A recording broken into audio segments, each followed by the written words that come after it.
Kalau Anda mengatakan keturunan orang itu rungkat, Anda tidak mempunyai bukti yang pasti dan tidak disepakati oleh banyak orang, hanya Anda sendiri, ya Anda harus juga siap untuk, kalau meyakini dengan pasti, hakul yakin, ya kan Anda harus siap dong terima risikonya.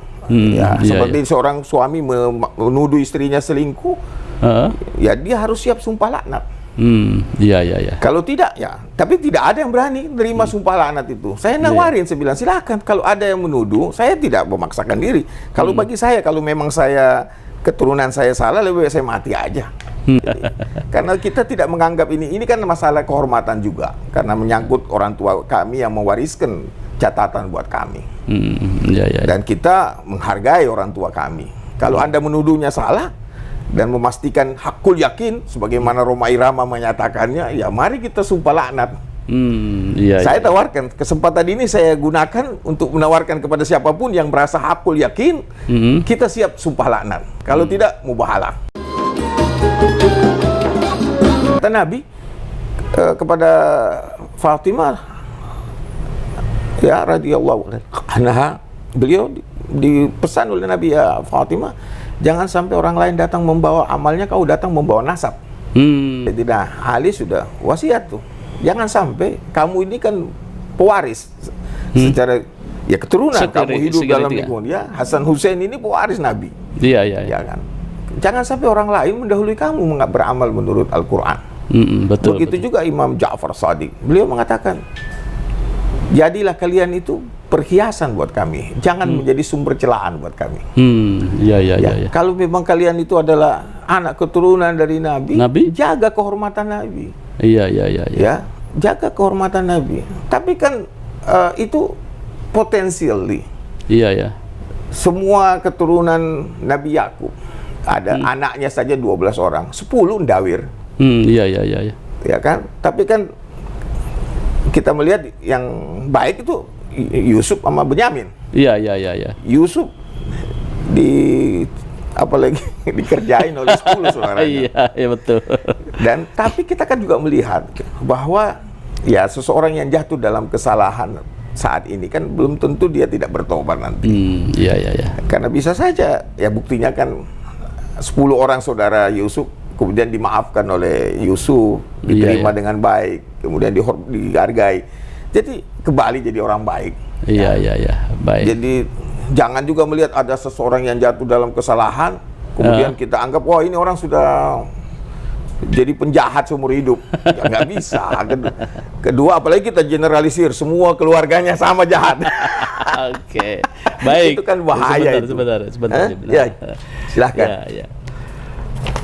Baik, Habib Agus Abu Bakar Al-Salabsi, ini memang hasil tes DNA haplogrupnya adalah GM201. Artinya Habib ini legowo ya, walaupun orang saya tidak masalah itu. Tidak masalah ya. Saya tidak pernah masalah karena saya dari awal sudah bilang ini kan sesuatu yang masih berkembang dan tidak bisa.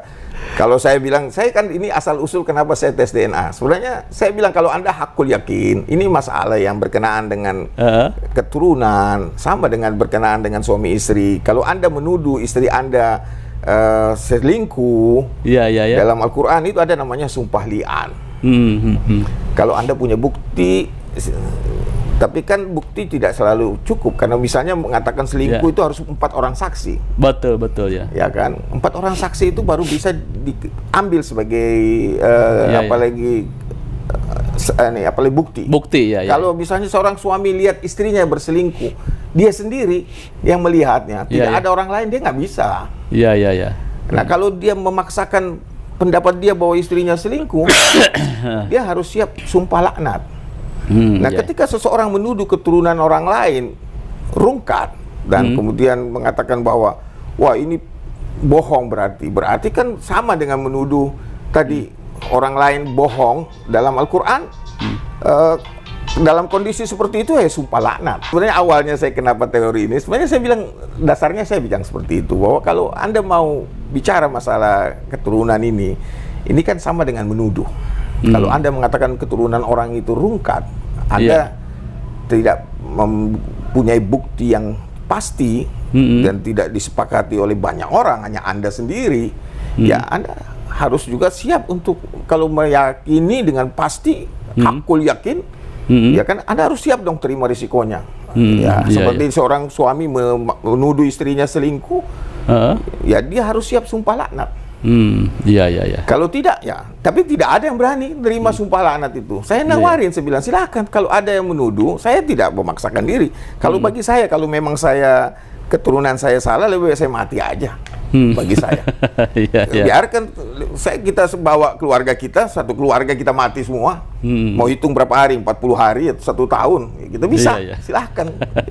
Karena kita tidak menganggap ini kan masalah kehormatan juga, karena menyangkut orang tua kami yang mewariskan catatan buat kami. Dan kita menghargai orang tua kami. Kalau Anda menuduhnya salah dan memastikan hakul yakin, sebagaimana Rhoma Irama menyatakannya, ya mari kita sumpah laknat.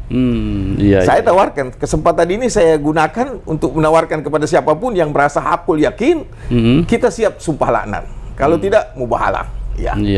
Karena ketika Anda merasa yakin dalam ilmu itu, tidak ada keyakinan mutlak, tidak ada kepastian mutlak. Al-haqqu min rabbik. Kebenaran mutlak hanya milik Allah. Nah, ketika kita berselisih, mari kita selesaikan, minta kepada Allah yang menyelesaikan di antara kita. Itu yang diajarkan oleh orang tua saya, dan dalam agama pun itu yang saya pahami. Ya seperti Bang Rhoma juga memang podcast sekarang juga ramai nih tentang nasabah Bang Rhoma. Karena dia mengatakan hakul yakin, itu kan tingkat keyakinan tertinggi sebelum kamalul yakin. Dia nggak berani bilang kamalul yakin, dia belum sampai ilmunya kepada kamalul yakin. Jadi komentar terhadap Bang Rhoma bagaimana ini? Nah, saya melihat terlalu tergesa-gesa juga. Masalah yang seperti ini sebaiknya kita jangan masuk terlalu dalam, kecuali dengan ilmu yang betul-betul memadai. Apalagi ini menjadi sumber fitnah, ini akan menjadi masalah nanti. Dan saya melihat juga ini suatu hal yang mengkhawatirkan ke depan. Karena kasus ini hanya di Indonesia yang muncul seperti ini. Saya tidak melihat di negara lain. Karena memang Habib juga kebanyakan di Indonesia. Indonesia ini termasuk, tapi sebenarnya lebih kalau prosentase terbesar itu di Iran. Oh, pastilah karena dekat ya. Iran. Karena masalahnya di sini, geografisnya kita di situ. Ini kelemahan kita punya pencatatan. Kan kita tidak mau mencatat keturunan dari perempuan. Sebenarnya keturunan dari perempuan itu tetap adalah zuriyah. Tapi memang nggak boleh memakai gelar sayyid. Hanya kan ini harus di-clearkan dulu. Kalau namanya sayyid itu harus secara konsisten, itu keturunan, garis keturunannya dari laki-laki semua. Jadi dia mau warisi DNA-nya dengan jelas. Sekarang kalau kita lihat misalnya Rhoma digelari sayyid, bahkan wali Allah misalnya. Kalau wali Allahnya Allah yang tahu. La ya'riful wali illal wali. Tidak ada yang tahu wali. Wali Allah tanda kutip lah. Tanda kutip. Tapi yang jelas, yang namanya keturunan itu, kalau kita bicara konsisten dengan DNA Y-nya, Y-DNA. Kalau lihat silsilah yang disebarkan di media itu kan, beliau punya silsilah itu perempuan banyak, binti. Jadi DNA-nya tidak konsisten, nggak mungkin. Dalam beberapa hal pernah podcast bahwa dia mau diba'alawikan. Kan, tapi kenyataannya itu kan tidak terbukti. Karena itu kalau ngomongan orang nggak bisa dipegang. Yang namanya sekarang kita bicara juga misalnya di Ponorogo, diba'alawikan. Kan tanya aja, ada nggak silsilahnya? Kalau tidak ada silsilah resmi, ya nggak bisa kita bilang Ba'alawi. Karena kan orang nyebarin, Habib ini memba'alawikan para pahlawan misalnya. Kenyataannya kan tidak ada silsilah, tidak ada sertifikat dari Rabita. Bagaimana kemudian menuduh bahwa Ba'alawi memba'alawikan para pahlawan ini? Tidak ada. Kita aja, anak saya aja ketika minta surat kepada Rabita, itu prosesnya panjang. Walaupun jelas itu anak saya, tetap aja harus melewati proses pembuktian, tetap harus ada saksi dan lain-lain itu supaya bisa keluar. Karena di situ berat memang. Hanya memang ya tadi saya katakan, kalau yang namanya zuriyah di Indonesia ini saya kira lebih dari 50% sudah zuriyah Nabi juga. Sama dengan di Iran. Karena kawin mawin itu sudah jamaah. Jadi setiap orang yang kawin dengan mau itu Said maupun Syarifah, tetap dia adalah cucu Nabi. Anda kalau kawin dengan Syarifah, Misalnya anak Anda ya tetap cucu Nabi, Anda tetap menantu Nabi. Ya kan? Iya, sayangnya memang ada sebagian bahwa Syarifah itu nggak boleh nikah dengan ya dengan kan selain Sayyid. Itu kan tergantung masing-masing aja. Oke. Saya aja misalnya, adik saya ada yang mengelamar Salimah berapa orang nggak diterima-terima, padahal Sayyid juga ngelamar Syarifah nggak bisa. Ya, tergantung orangnya lah. Iya. Baik, pemirsa pada Suara TV, bahwa Habib Agus Abu Bakar Arsal Al-Habsyi, haplogrup yang sudah resmi keluar, hasil tesnya adalah GM201, dan beliau legowo ya Bib ya, legowo.